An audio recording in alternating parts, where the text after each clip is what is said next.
If you could go back and tell your pre-vegan self one thing about health, from all that you know now, what would you tell that person? One thing about health. Or a couple things. From all the information you know now, and you can go and talk to that guy, 5 years before he stopped eating all the bad foods, what would you say that you know about health?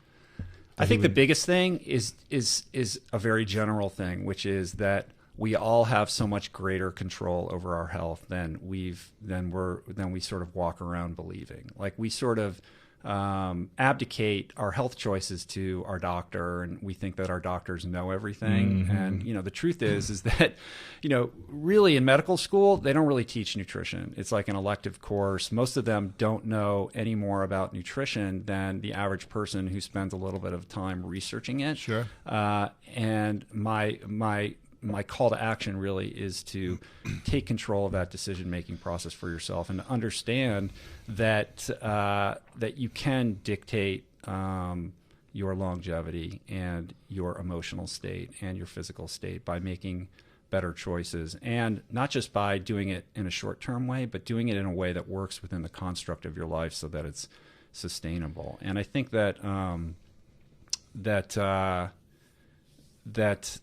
was I going to say? I lost my train of thought. Simply the idea that I know what I was going to say. That there's a lot of people that walk around, they're in poor health, and they go, well, it's genetics. I'm genetically disposed to have this or to be like this. And so they take a medication. And, our doctor told me I need to take statins. Yeah. And what I think most people don't realize is that these medications are not curing their ailments. They're basically taking care of the symptoms so that people can walk around and not have to think about what actually led to this problem. That's it. So it's about getting back to really healing yourselves and being preventive in your approach to health so that you don't get into that situation to begin with, and to understand that you can reverse so many conditions. I mean, right now, Lewis, we're in this crazy time where people like you and I are super into health, and we like to talk about it. We have audiences that enjoy hearing about it. But the truth is that we've never been more sick as a society. One out of every 3 people will die of a heart attack. Wow. 70% of Americans are obese or overweight. And by 2030... 70%? 70%. Oh my gosh. And by 2030, 50% of Americans will be diabetic or pre-diabetic. Like, that's crazy.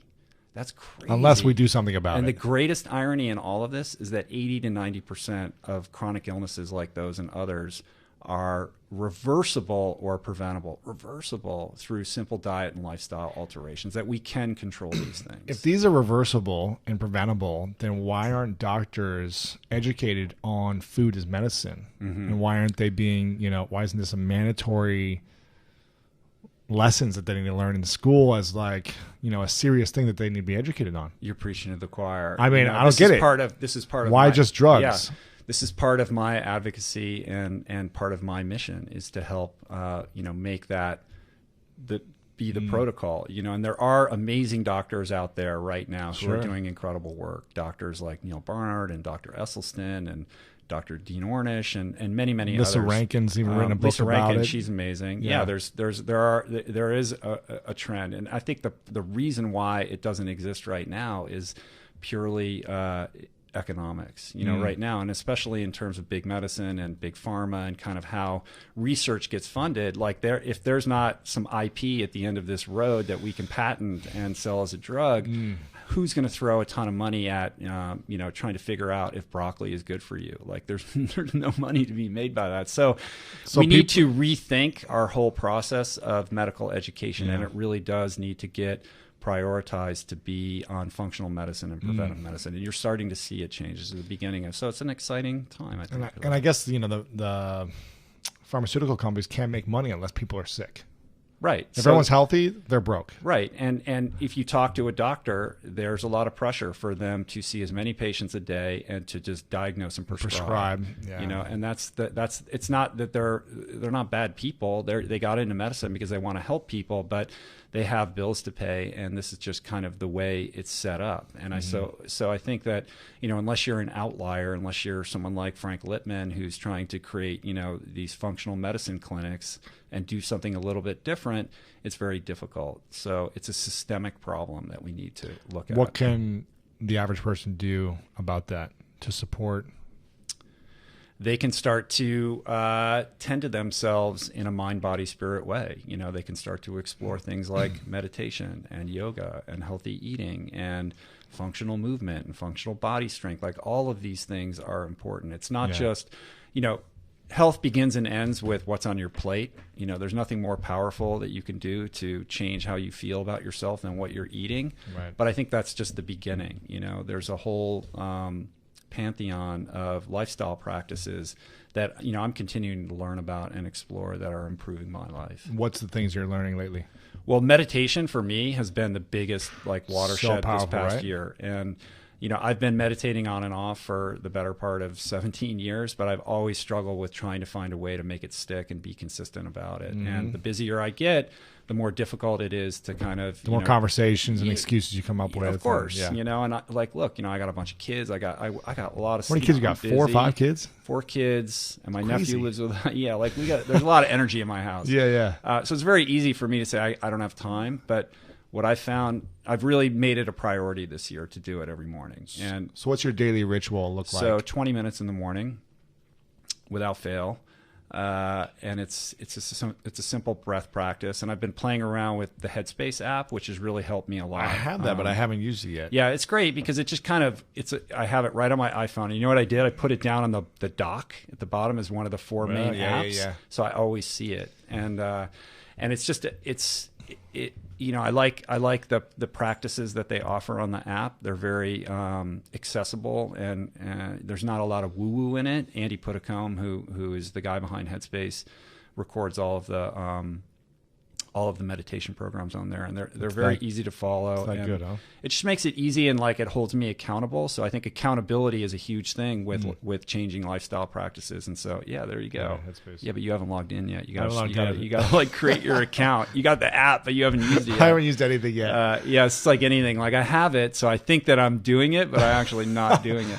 Well, I actually do a pretty good, you know, meditation for, I think it's about 12 minutes in the morning and then at night. But so you do 20 minutes using Headspace. Yeah. And it's just a guided meditation, basically breathing. It's a guided meditation. Yeah, it's breathing, it's breath, there's some visualization, and they have all different kinds of programs depending upon, you know, what you like. If you're having problems with stress or sleep or whatever, you can pick and choose. But the point really is just that you're doing it, not that you're adhering to some. I think a lot of people are like, well, I need the perfect practice. I need this to be right. It's the same thing with exercise. Well, I can't go out and run until I have the perfect pair of running shoes. These are all barriers and excuses to actually just doing it. And I've just noticed that it really has improved my life in every single way by just making it consistency is king. In the last year, you started this, right? 20 minutes in the morning. Yeah. What's the biggest benefits you've seen since doing this?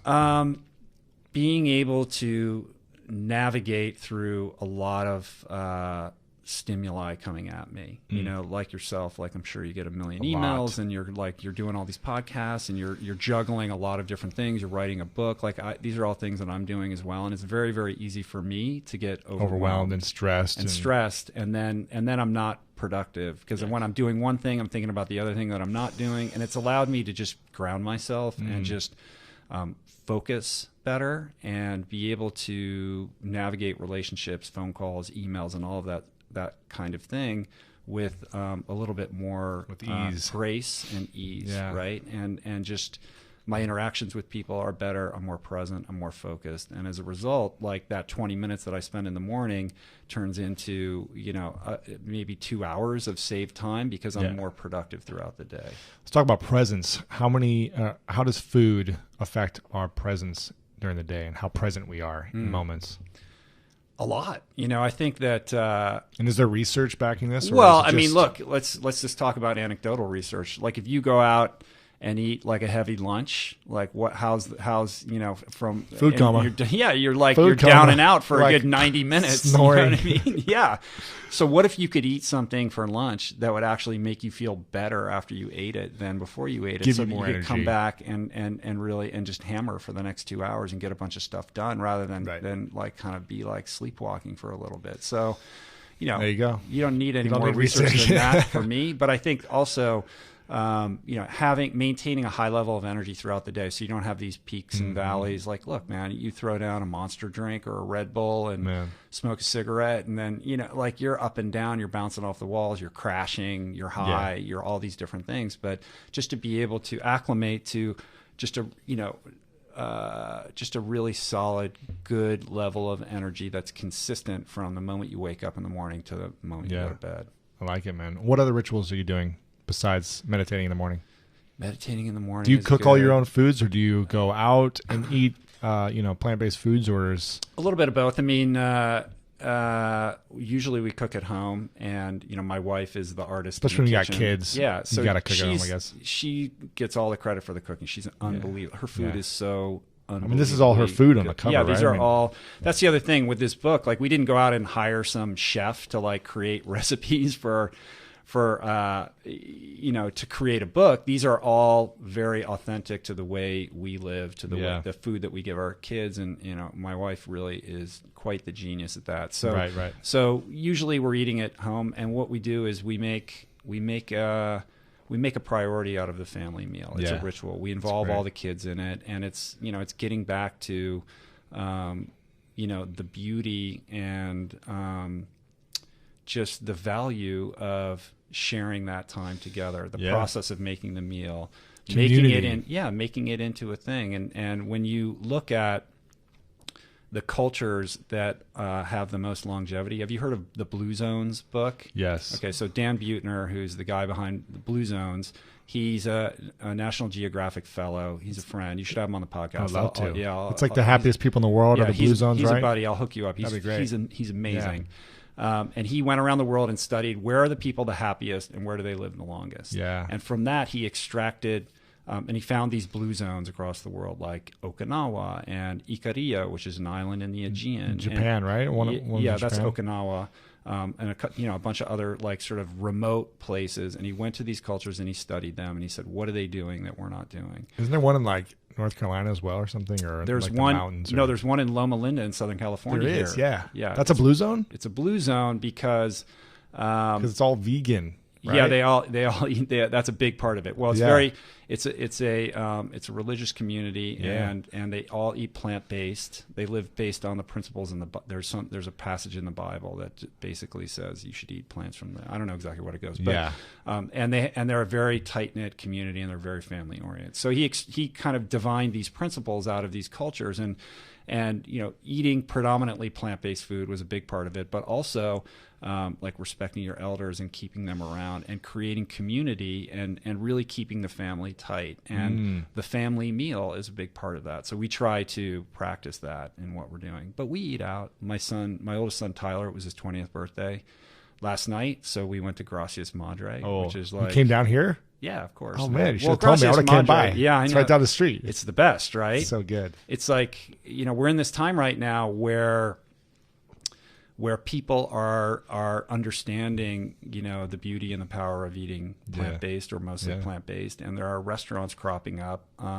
Gracias Madre is one of them. Crossroads. It's a completely, Crossroads is unbelievable. So good. They're plant-based restaurants, but they don't advertise as being vegan. They just have better food. It's so good. Crossroads is probably the best restaurant in LA. It's amazing. I go there. Tal is a genius, who's the chef there. So good.